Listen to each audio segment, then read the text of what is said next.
One day, I agreed to something, but only after the person's back vanished did I grin foolishly. The next day, Jen waited early at the meeting spot, pulled him aboard, only to hear endless rambling with no response.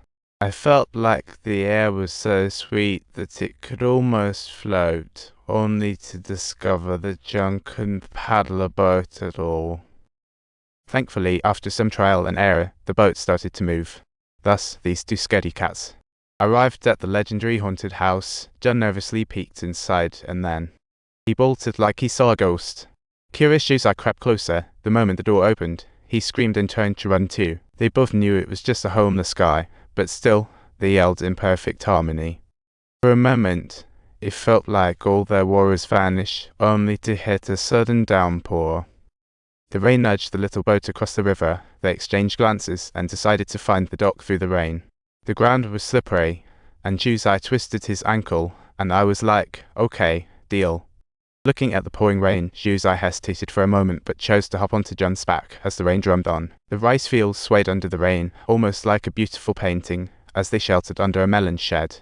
Jun wrung out his jacket and offered it to Zhuxi, and when he accepted, Jun couldn't help but smile like a goo. Once the rain stopped, Jun carried a watermelon from the field and handed it to Zhuxi, and in that moment, the breeze mixed with the scent of wet earth brushed across their youthful faces, as laughter mingled with the rainbow slowly appearing behind them. Everything was so beautiful. Am I heavy?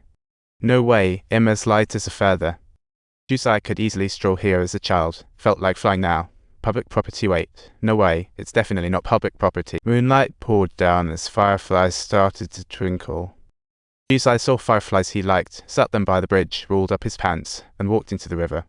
Suddenly, the fireflies scattered, illuminating Zhuxi's astonished and delighted face in an instant. He received the most beautiful gift of his life, but as he held the fireflies, he didn't realize that the boy had become his light. As they neared the shore, Zhuxi looked at his grandfather waiting on the bank, then back at Jun, realizing parting was imminent. He took off his necklace and gently raised himself to place it around Jun's neck. As Zhuxi was carried away by a servant, Jun's gaze followed him until Zhuxi's grandfather blocked his view. The gap in their statuses forced these feelings to remain hidden, but longing often ferments easily. One day, his friend Taizu found him, asking for help to write a letter, and it was about who? Marriage. Taizu told Jun that this was an arrangement made by his father when he was just a kid. Although they hadn't met yet, he assumed it was some shallow girl, then slapped a photo down on the table. Jun stared blankly at the photo. It was Zhuxi, the one he couldn't stop thinking about. Though it pained him, Jun had so much he wanted to say to Zhuxi. So he poured out his heart onto paper, and Taizu was quite impressed. He even performed a little show for him. Taizu didn't know Jun couldn't smile then. Days later, she invited him to a concert. When the girl from Junhe came on stage, Jun was so excited he stood up, cheered by a round of applause. The beautiful melody echoed through the hall, and Jun stared ahead, feeling a pang of self-doubt at the figure illuminated by the lights. As the show ended, he held flowers but didn't approach, realizing the two families belonged to different worlds. But Zhuxi saw him, and amidst the crowd, she simply returned his gaze with a dazzling smile. Until Zhuxi was swallowed up by the crowd, despair washed over him again, and Jun sat alone on a bench outside. After a while, he suddenly spotted a familiar figure rushing toward the performance hall. He got up, grinning like a fool, knowing that girl was coming back for him. After searching, the two finally stopped, ready for that long-awaited reunion.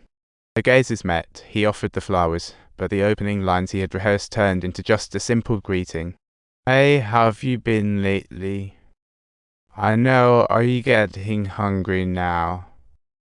My friends are currently waiting for me." Jun was still excited, looking at the kid. Even the pain from falling felt insignificant. Jun continued helping Taizu write letters. Their friendship had evolved from simple exchanges to sharing everything. During morning practice at school, Taizu suddenly said she wanted to run with her eyes closed, asking Jun to guide her. "Folk dance? What an upscale activity," she said to Jun. "It's all about mingling with the host. Let's join the folk dance together." "There will be a multitude of girls within the reasons related to the hosts."